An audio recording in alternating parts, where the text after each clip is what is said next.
안녕하세요, 민광TV 시청자 여러분, 오랜만에 인사드립니다. 이제 추운 겨울이 왔는데요. 저희 가족은 지금처럼 추운 시기에는 아예 차박을 나가지 않고 있습니다. 이런 날씨에는 차박의 즐거움보다는 힘든 점이 너무 많은데요. 저희가 혹한기회에 아이와 함께하는 차박을 포기한 이유 4가지에 대해서 이야기해 볼까 합니다. 첫째, 이틀 놀고 2주가 아프다. 아직 아이들이 6살, 8살로 좀 더 어려서 그렇기도 한데 1박 2일로 이틀간 차박 여행을 다녀오면 바로 기침을 하기 시작합니다. 이후로 콧물이 나기 시작하죠. 부모님들은 다 아실 겁니다. 이렇게 시작하면 병원을 오가면서 다 나을 때까지 2주는 걸린다는 걸요.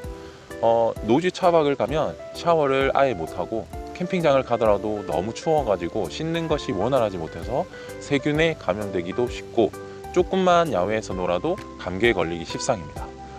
아이들이 마음껏 뛰어놀 수 없는 날씨라 대부분의 시간을 따뜻한 쉘터 안에서 보내야 되기 때문에 스마트폰 의존도도 높아지고 굳이 이렇게 나와야 하나 하는 생각이 많이 듭니다.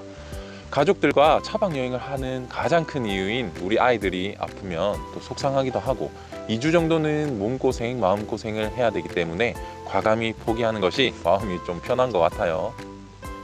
둘째, 난방을 위한 장비가 많이 필요하고 비용이 높다. 혹한기 차박을 하려면 필수적으로 난방용품이 많이 필요합니다. 가을에서 겨울로 넘어가는 간절기에는 간단하게 전기장판만 있어도 충분하지만 혹한기에는 무시동 히터나 등유 난로 같은 난방 장비가 반드시 필요합니다. 먼저 차박에 대한 내용이니까 무시동 히터 이야기부터 해보자면은 난방 성능은 가장 좋고 이렇게 차량에 매립형으로 설치를 하면 간편하게 사용할 수 있는 건 맞습니다.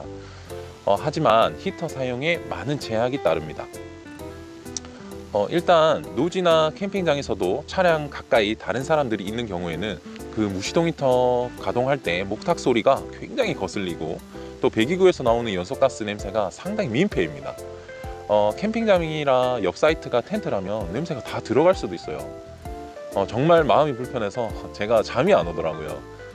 실내에서도 느끼는 불편한 점이 무시동 히터는 여타 다른 전기 히터류처럼 미세하게 온도 조절을 하지 못합니다. 차량의 온도가 잠에서 깰 정도로 크게 내려가면 그때쯤 다시 켜져 가지고 온도를 정말 갑갑할 정도로 높이 올렸다가 또 한참을 꺼진 상태로 유지시킵니다. 송풍이 되는 소리도 상당히 시끄러워서 재가동될 때는 꼭 잠에서 이렇게 살짝 깨더라고요. 아이들 없이 다니시는 분들은 좀 유용하게 쓰실 수 있겠지만 저희 가족은 무시동 히터를 틀어야 하는 계절에는 아예 차박을 나가지 않아서 사용하지 않는 옵션 중에 하나가 되었어요. 비용도 거의 요즘 많이 줄었지만 200에서 300만 원 사이 정도는 하기 때문에 부담이 많이 되는 것이 사실이죠. 셋째, 드는 노력에 비해 할 것이 너무 없다. 혹한기 차박 캠핑은 많은 준비와 노력이 필요합니다. 먼저 짐 부피부터가 다릅니다. 겨울철에는 저녁 시간을 보내려면 쉘터가 필수적이라서 부피가 커도 반드시 챙겨야 되고 쉘터 난방을 위한 난로도 따로 필요하고 이불이나 전기장판, 가습기 등으로 짐이 엄청 많아집니다. 아이들 여분 겨울 옷을 조금만 챙겨도 짐칸이 가득 차버리죠. 차박을 가서도 시간을 보내기 위해서 준비가 많이 필요한데 모터홈 정도면 몰라도 스타렉스 세미 캠핑카급의 이런 좁은 차 안에서는 4명이 시간을 보내는 게 보통 일이 아닙니다. 저녁 시간 내내 아이들과 붙어 있어야 돼서 절대 쉴 수가 없는 분위기입니다. 그래서 사실 겨울철 스텔스 4인 차박은 불가능에 가깝습니다. 쉘터가 필수적이기 때문이죠. 이때 모터홈이나 카라반 오너들이 너무 부럽더라고요. 그래서 밖에서 지내려면 필수적으로 쉘터가 필요하고 쉘터를 치고 난로를 준비하고 도킹을 하고 해야 할 일이 그만큼 많아집니다.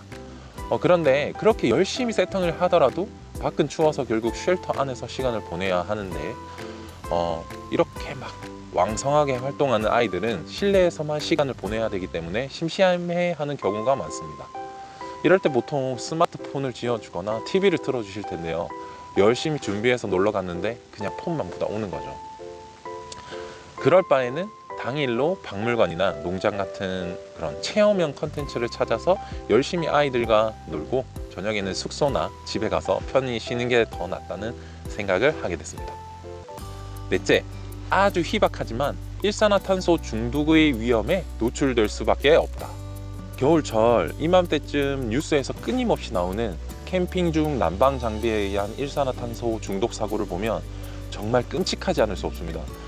일산화탄소 감지기나 여러 가지 환기 조치를 하더라도 만에 하나 일어날 수 있는 사고이기 때문에 그 위험을 감수해가면서까지 가고 싶지 않다는 생각을 했습니다. 당연히 화석 연료를 사용하는 난로는 실내에서 사용을 하면 안 되고, 무시동 히터의 경우에도 유독가스는 외부로 배출되지만 혹시나 기기에 결함이 생기거나 주행 중에 진동이나 여러 가지 요인에 의해서 배관이 잘못되거나 손상되는 것들이 일어날 수 있기 때문에 내부로 일산화탄소가 유입될 가능성도 있습니다. 실제 사용하시는 분들은 꼭 일산화탄소 경보기를 2개 이상 설치를 하시기를 추천드립니다. 일산화탄소 배출 위험이 있는 화석연료 난방기기를 사용하기 꺼려지시는 분들에게는 캠핑카 배터리 용량을 500A 이상 정도는 높여서 전기장판과 전기 온열기 등을 활용해서 안전하게 차박을 하는 방법도 있습니다. 다들 일산화탄소 중독 방지 조치를 철저하게 하셔서 안전한 겨울 캠핑 즐기시길 바랍니다. 네, 그러면 이 캠핑카는 겨울에 사용하지 못하고 놀려야 되나? 그런 건 아닙니다. 저희 가족은 겨울철에는 주로 캠핑카를 활용해서 차크닉 정도만 즐기고 길게 여행을 갈 때는 숙소를 이용합니다. 숙소를 이용을 하더라도 세미 캠핑카에 보유되어 있는 전자레인지나 냉장고 등을 활용하면서 식사 비용도 절약하고 조망이 이렇게 좋은 곳에서는 차크닉을 즐기면서 나름 겨울철에도 차량을 활용하고 있어요. 차크닉을 할 때 전기장판만 틀어주면 아이들이 안에서 따뜻하고 재밌게 놀 수 있는 공간을 만들어 줄 수 있습니다. 여기까지 우리 가족이 극동계 차박 여행을 포기한 이유 4가지에 대해서 설명을 드렸습니다. 물론 여러 가지 캠핑의 형태가 있습니다. 눈 내리는 설중 캠핑을 즐길 수도 있고, 극한으로 설동까지 파서 하는 백패킹도 있어요. 아이들 없이 부부가 둘이서 요런 차박을 즐긴다면 극동계에도 충분히 가능할 거라고 생각이 됩니다. 저희는 이렇게 아이 둘이 있는 4인 가족이기 때문에 각자 본인에 맞게 감당할 수 있을 정도로 안전하고 즐거운 차박과 캠핑을 즐기시길 바랍니다. 네, 오늘도 시청해 주셔서 감사드리고요. 유익하셨다면 구독과 좋아요 눌러주시고 다음에 또 뵙겠습니다. 그럼 안녕.